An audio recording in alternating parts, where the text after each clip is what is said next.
Surya Paloh, please fight back.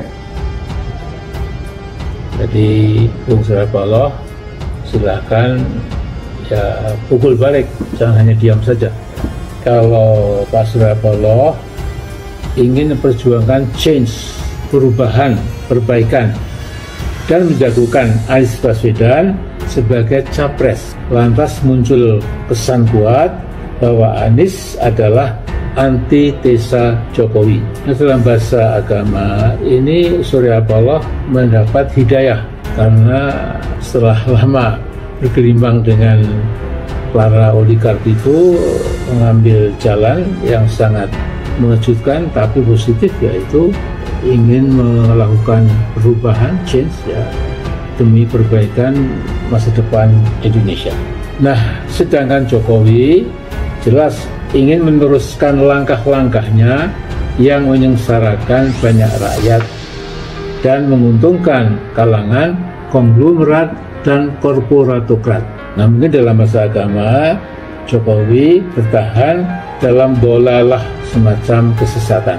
Ya, kesesatan politik, kesesatan ekonomi, mungkin juga kesesatan moral yang berakhir dengan robohnya demokrasi Indonesia. Nah, peristiwa hukum dan sekaligus politik yang menimpa Johnny Black bisa jadi blessing in disguise buat bangsa Indonesia.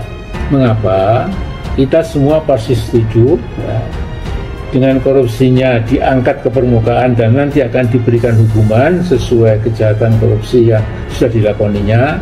Ini tentu kita dukung.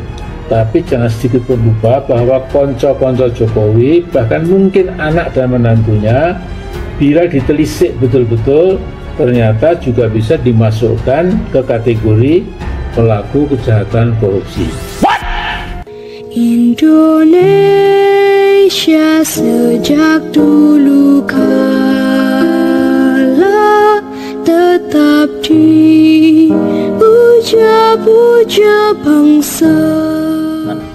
Menanggapi Sengkuni Amin Rais, pembohong, gelandangan politik, selama hidupnya akan menjadi gelandangan politik. Catat kata-kata Gus Dur tuh ya. Dia mulai mengkompor-kompori Surya Paloh. Dia mulai mengait-ngaitkan urusan penangkapan Menteri Kominfo, menterinya dari Nasdem, itu urusan politik. Dan dia mengatakan bahwa Surya Paloh sekarang sedang mendapatkan hidayah, sementara Jokowi masih berada di dalam kesesatan, katanya. Bener-bener nih si Am. Aduh, kita dengarkan dulu nih ya, sebelum nanti kita ajari bagaimana cara untuk menepati janji. Kita cek sama-sama nih ya kompornya. Dia mengkompor-kompori agar Surya Paloh melawan dan membongkar semua kebusukan Jokowi gitu ya. Menanggapi Sengkuni Amin Rais, pembohong, gelandangan politik, selama hidupnya akan menjadi gelandangan politik. Pencatat kata-kata Gus Dur itu ya, dia mulai mengkompor-kompori Surya Paloh. Dia mulai mengait-ngaitkan urusan penangkapan Menteri Kominfo, menterinya dari Nasdem. Dan kita nggak tahu apa sih kebusukannya, apakah ada. Ya, kalau ada kita pengen tahu dong.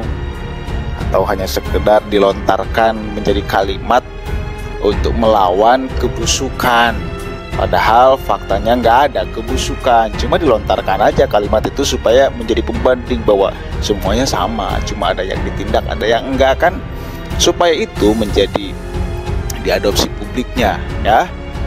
Kita cek dulu.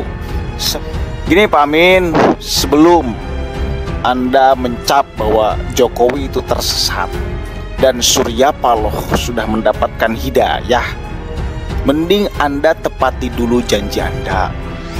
Yang bila Prabowo nggak menang, dulu nih kita tagih janjinya. Maka saya akan jalan dari Jogja sampai Jakarta. Faktanya Prabowo kalah. dan Anda belum menepati janji itu. Itu kan janji, awas lo, dosa lo. Kan selalu Anda mengatakan, mengkait-kaitkan segala apapun dengan agama. Biasanya kan kayak gitu. Bahkan itu pun Anda kait-kaitkan. Kalau dalam istilah agama, Surya Paloh itu mendapatkan hidayah dan Jokowi itu masih tersesat katanya. Itu urusan politik. Dan dia mengatakan bahwa Surya Paloh sekarang sedang mendapatkan hidayah, sementara Jokowi masih berada di dalam kesesatan. Benar-benar nih. Sebelum Anda menstempel orang lain tersesat, ya, Anda dulu yang tepati janji.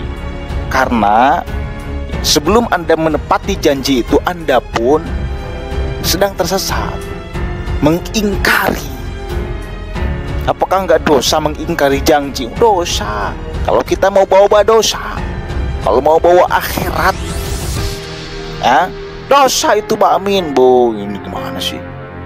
Itu yang pertama. Kemudian yang kedua, saya kira kalau memang ini persoalan benar-benar politik dan yang menjadi dalangnya adalah Jokowi, satu kali lagi, dan yang menjadi dalangnya adalah Jokowi, dan Jokowi mampu memainkan semua instrumen kekuasaan termasuk hukum, maka nggak perlu repot-repot menjebloskan ke dalam penjara si Johnny G. Plate.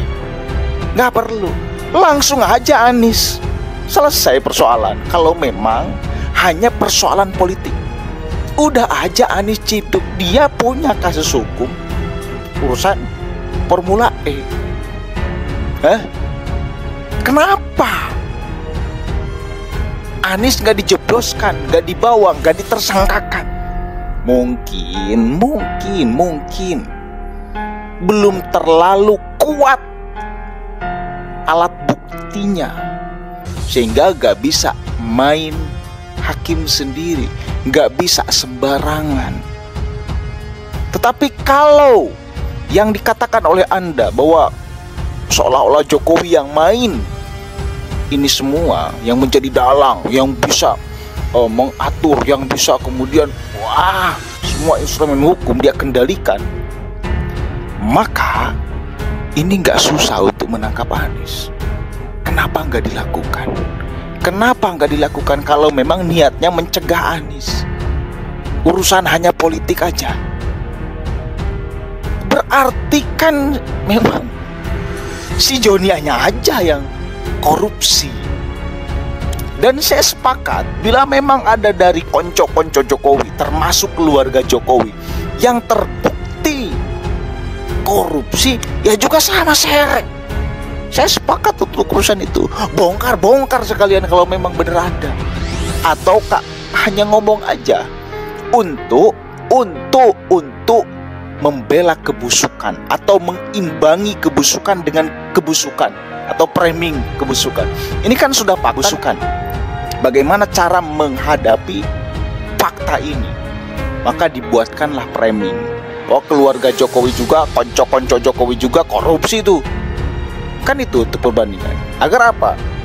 Agar apa coba? Agar ini dianggap 100% peristiwa politik. Dan kalau ini dianggap 100% persoalan politik, tanpa si Joninya benar-benar korupsi, maka apa yang terjadi? Nasdem menang banyak dong, karena kadernya didolimi. Kan itu mindset Amin Rais itu supaya ke sana, supaya publik memahami bahwa ini adalah peristiwa kriminalisasi kader Nasdem, peristiwa penzoliman kader Nasdem. Dia ini kok nggak korupsi kok, tetapi ditetapkan sebagai tersangka kasus korupsi. Supaya itu. Tapi boleh kita catat sama-sama, ini bukan persoalan baru, ini persoalan lama, udah lama sekali. Si Joni ini, ya, udah lama sekali si Joni ini diselidiki atau diendus bahwa dia melakukan korupsi. Ya, Jadi saya masih punya keyakinan kalaupun ini adalah ada peristiwa politiknya cuma 25%, dan yang 75%-nya itu adalah benar-benar peristiwa penegakan hukum. Itu ya, ini adalah peristiwa penegakan hukum. Indonesia tanah air beta, pusaka abadi nan jaya.